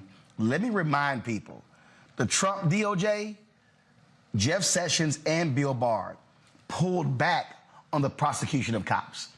They said that it was hurting morale of police officers. This Biden-Harris DOJ, led by Kristen Clark, Civil Rights Division, they've been very aggressive at putting cops behind bars, as well as folks who are correctional officers and wardens. First, let me say, Michael Parsons, shut your stupid ass up. Shut your dumb ass up. Nobody even asked you for your endorsement for who you voting for. You probably didn't vote. I looked at his timeline. The only reference to vote was vote for him for some sort of Pro Bowl or whatever kind of bullshit. So you ain't even no voting advocate one way or another anyway. So shut the hell up. But to the point is, it matters who you have in these positions. Elections have consequences. Kristen Clark, Vanita Gupta, even Merrick Garland, for some of his faults, it makes a difference. Now we have consent decrees coming back. Now we have pattern and practices investigations coming back. Now we have hate crimes convictions and some measure of justice for these kinds of atrocities that are being committed all day, every day. And so anybody that wants to make it seem like this doesn't make a difference or it's not moving the needle at all, then I want to know what your priorities are. Because it seems like you don't want to have anything that's related to policy. You just want to bump your dumbass gums on Twitter or whatever else. And so I'm relieved to see something happening here. And I think we need to be really paying more attention to what's happening with the Civil Rights Division, because I do think that they are starting to send a message. And to Dr. Carr's point, it does matter having your cameras out. It's not just the body cam footage, because we've seen in cases around the country and in past years where it takes years to get the body cam footage, or people say one thing about the body cam footage and it's a whole nother thing that's happening. They get turned off. And so the involvement of people who are around to witness these kinds of things is important. And then the last thing I'll say is I wish that we could get to a point where it didn't take footage. It didn't take stuff being leaked. It didn't take going viral to get folks to act on holding these police officers accountable. Erica. Yeah, I mean, this is stormtrooper culture thriving at its best. And I think that when people look at what does work is an administration with people that understand the work. And the work might not be something that, again, folks will see in an Instagram reel that'll take anywhere from 6 to 10 seconds to digest, but that work is being done and we're all better for it. I think that this also underlines the importance of understanding, honestly, what folks are supposed to be doing in communities. That police, again, are supposed to, they're paid by us, by taxpayers, and they're supposed to be serving and protecting. And again, if we, Dr. Carr just explained an action that he took along with people that were around him to get one person with this presumption of authority overall, that's the stormtrooper. But seeing that kind of crowd coming back and letting him know that we see you when we got you on footage caused him to think again. So as Dr. Carr said, get involved, but also not just in the recording and the social media piece, but again, get engaged in what's happening in your community. There's sometimes advisory boards, things of that nature that are set up that sometimes have little to no representation on it. And representation meaning that if you got white police officers or police officers in your community and it's all Black, there should be some people that are on a board, representative looking like you, that are there to talk about issues that they're having with those people in their community. So again, this is just another lesson here on Roland Martin Unfiltered to say this again does say that this is why it's important to vote. And this is what engagement then yields. It yields results where people are actually to some measure held accountable. It doesn't stop the trauma, but it does help people to be held accountable for their hostile and violent actions. Indeed. All right, so folks, let's go to Kansas, where 2 Kansas high schools are investigating a potentially racist incident between 2 opposing schools at a boys' basketball game. Valley Center High School allegedly used racial slurs and threats and used black baby dolls to taunt players during a basketball game with Topeka High School. After an investigation, the schools found no evidence of specific racist taunts, but acknowledged Valley Center students acted inappropriately. Topeka High School coach Gio Lyons disagreed with the findings. The way the teams were treated, the boys team specifically, it's flat out racism. People are trying to dismiss the fact of the racist acts and really just focus on the taunting that took place. The taunting you hear wasn't the only taunting that took place. Other taunting that was used was my players were called the N-word. My players were called out of their name. My players were threatened to be lynched during the exit of the game. Of course, of that time, not one administrator, not one adult working that game stood up for my team. Valley Center Superintendent Corey Gibson met with the NAACP, and Topeka High School reported the incident to the Kansas State High School Activities Association.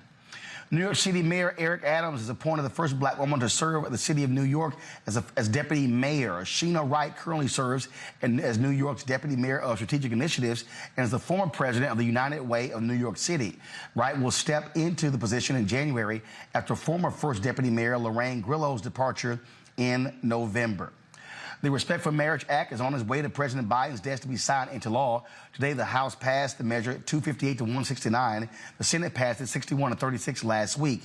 The Respect for the Marriage Act will require the federal government to recognize same-sex marriages performed in states where they are illegal. The bill will officially repeal the Defense of Marriage Act, a Bill Clinton-era law excluding same-sex couples from marriage under federal law.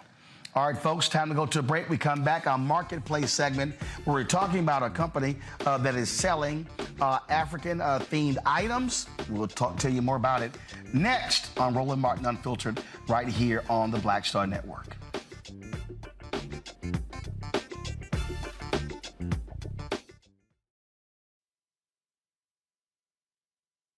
Hatred on the streets, a horrific scene, a white nationalist rally that descended into deadly violence. White people are losing their damn minds. As an angry pro-Trump mob storms the U.S. Capitol, we're about to see the rise of what I call white minority resistance.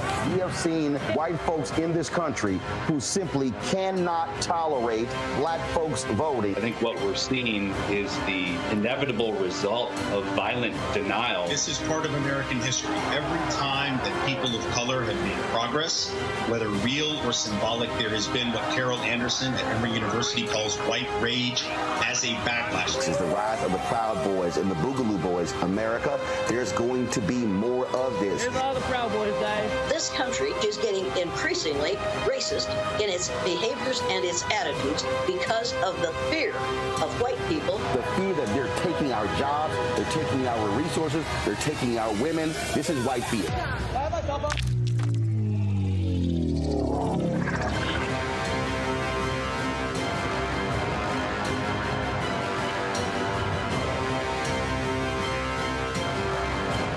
Black Star Network is here.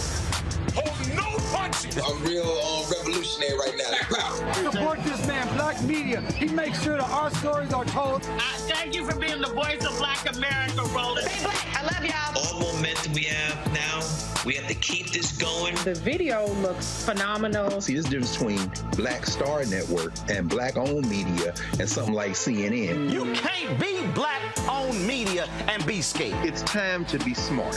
Bring your eyeballs home. You dig?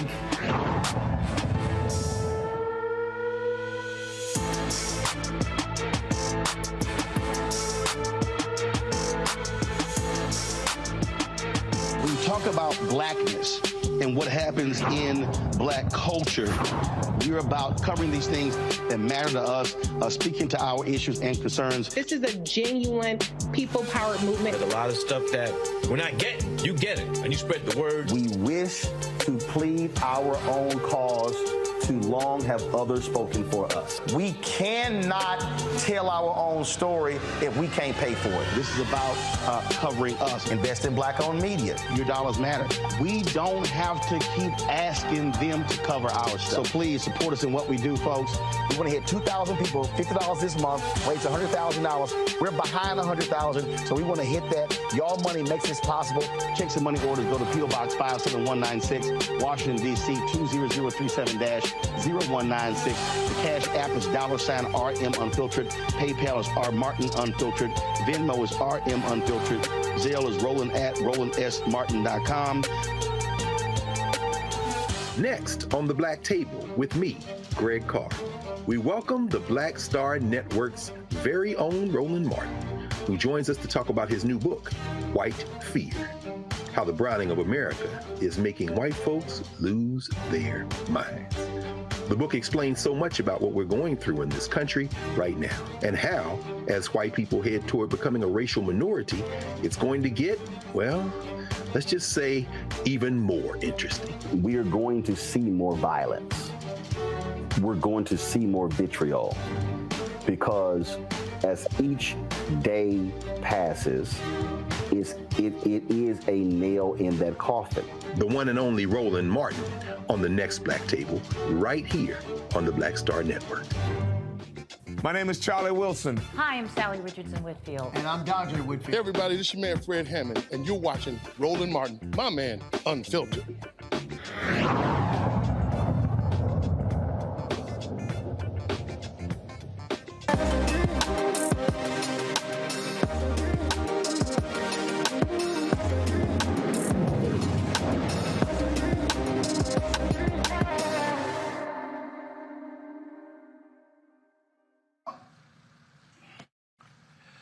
All right, folks, finding high-quality fashion brands that include Black Pride is challenging in today's marketplace. In 2004, Origin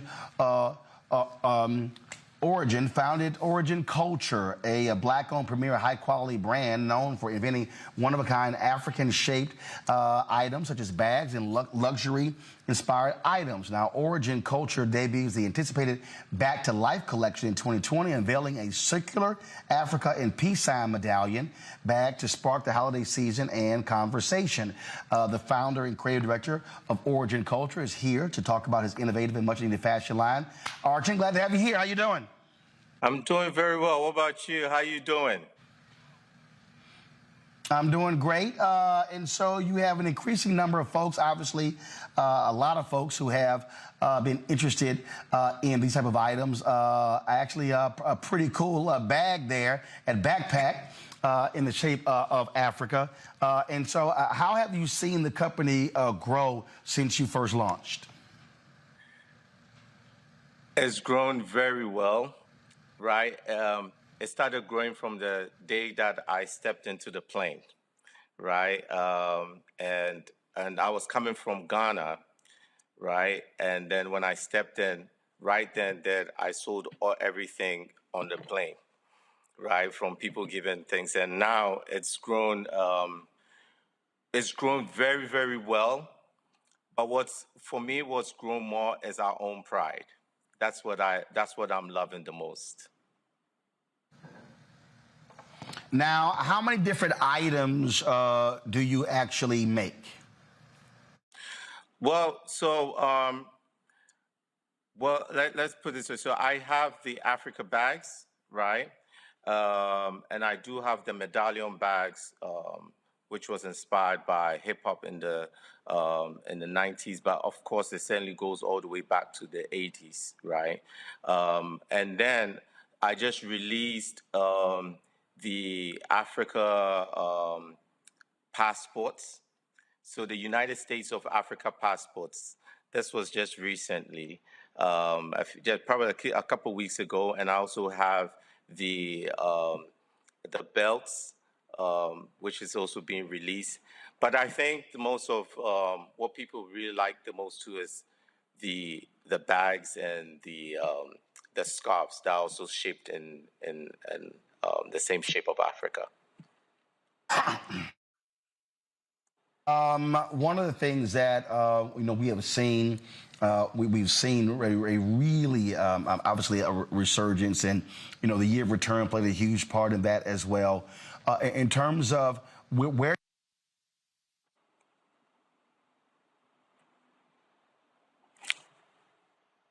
Sorry, I couldn't hear you. It went on mute.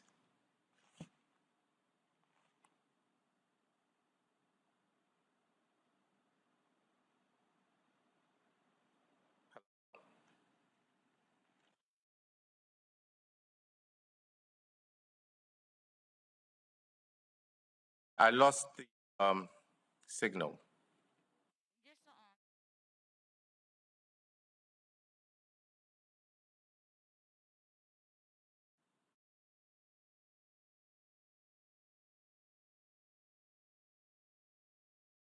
Can you hear us, Brother Origin, myself, Reese, and Erica?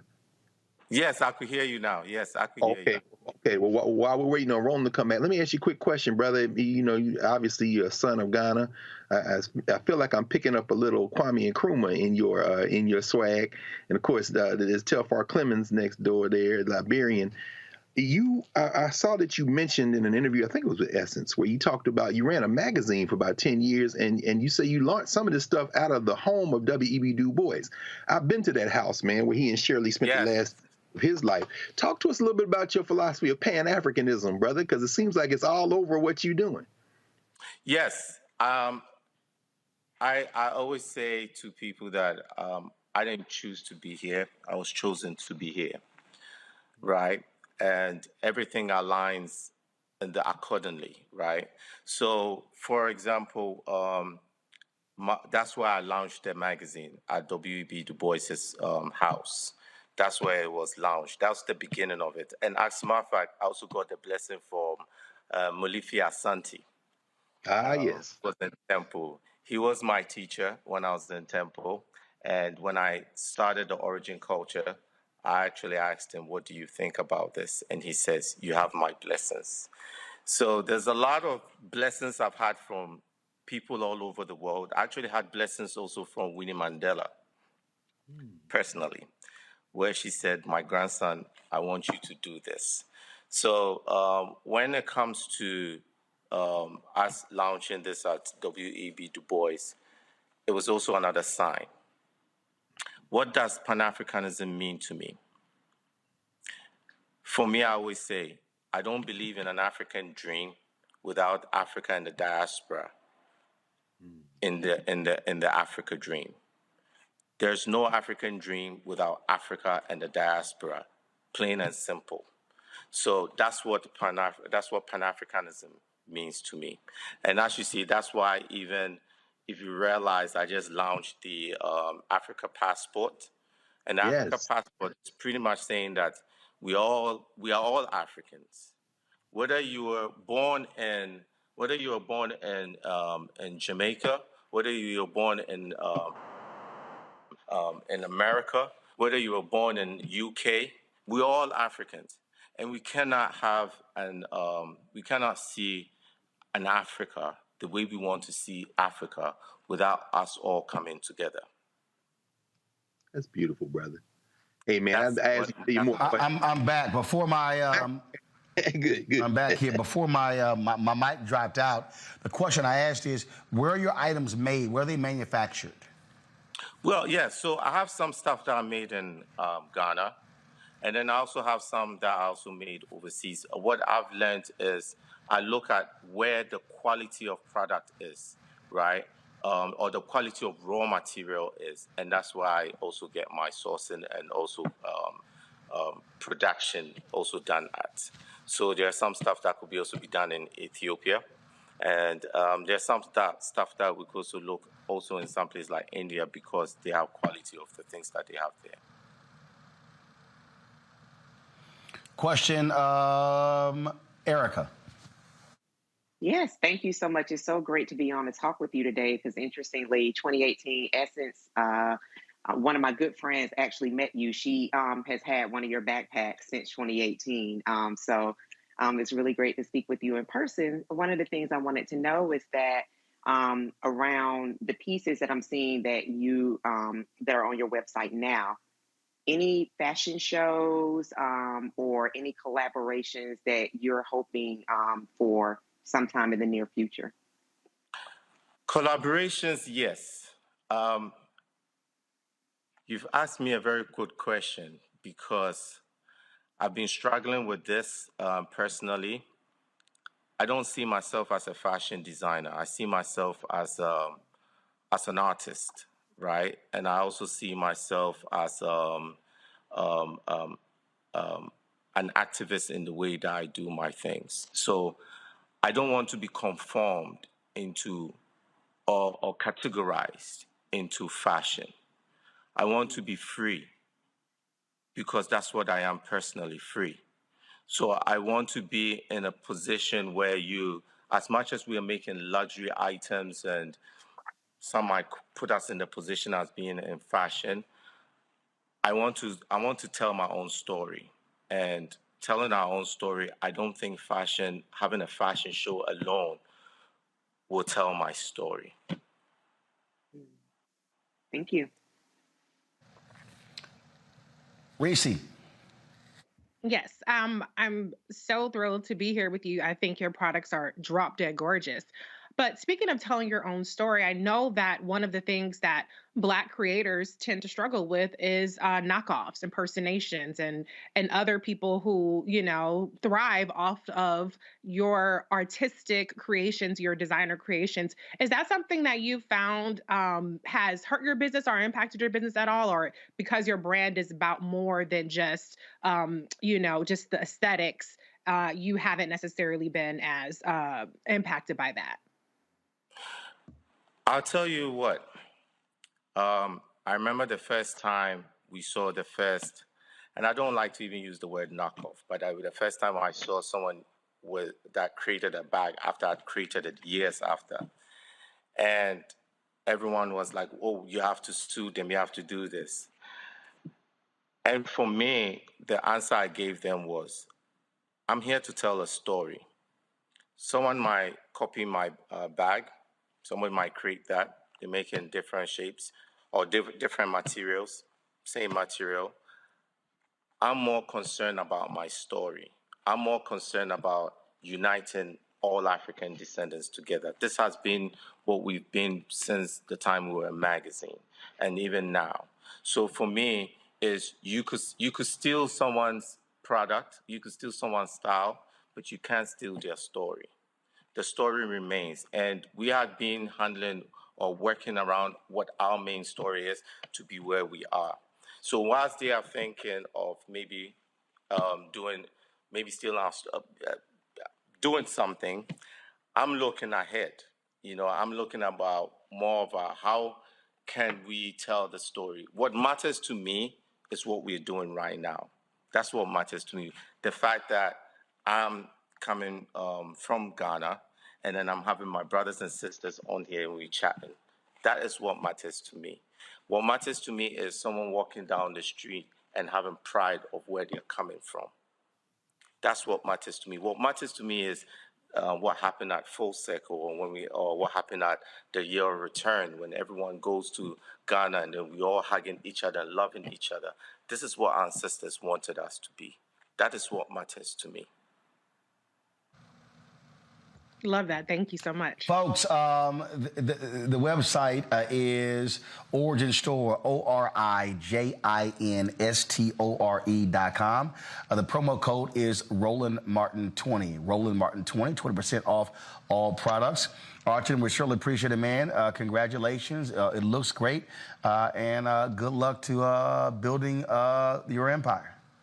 I should have called you Yao. That's your name. You were born on a Thursday, right? Yes, Yep, that was a name that they made clear when I was in Ghana, yes. Well, guess what? You've met another Yao. I was also born on a Thursday, Yao. All right, then. All right, then. Yeah. Well, certainly good to meet you, and glad to see we got something in common. Yes, thank you. Yep, and all right. There's amazing things later on, so we'll certainly chat on that. Okay, thank you. All right, sounds great. I appreciate it. Folks, that is it for us. Let me thank Greg, Reese, and Erica.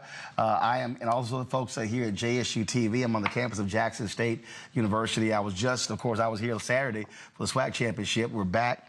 I'll be giving the commencement speech tomorrow at 10 a.m. That's 10 a.m. Central, 11 a.m. Eastern. We'll be live streaming that on the Black Star Network.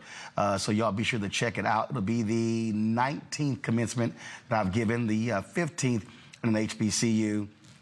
And I've already decided my title, and the title of my speech tomorrow is, You Belong in Every Room You Enter.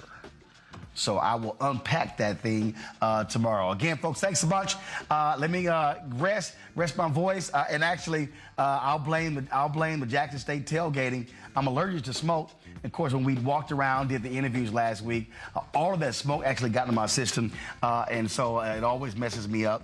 And so I got my throat coat and all my other stuff, so trying to have my voice be as strong as possible tomorrow morning.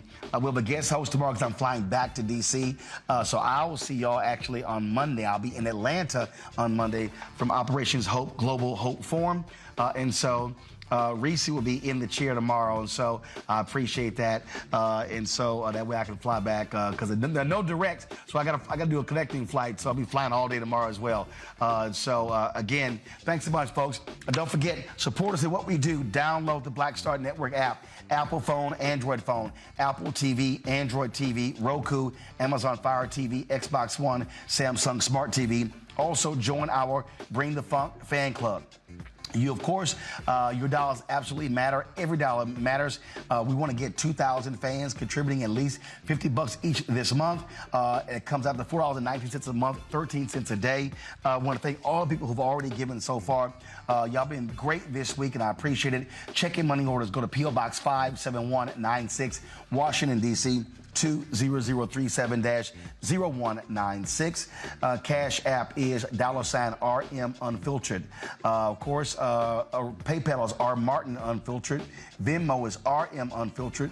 Zelle is Roland at RolandSMartin.com. Roland at RolandMartinUnfiltered.com. And don't forget to get a copy of my book, White Fear: How the Browning of America is Making White Folks Lose Their Minds. Available at all bookstores. You can also get it from Barnes & Noble, get it from Amazon as well. You can also order through your favorite black bookstore, or you can also download the book from Audible. Again, thank you so very much. Folks, I will see y'all tomorrow, 11 a.m. Eastern, 10 a.m. Central. We'll be live streaming the commencement, the winter commencements, or as they call the fall commencements for Jackson State University, taking place tomorrow. So looking forward to it. So until then, y'all know how I was in the show. Holla!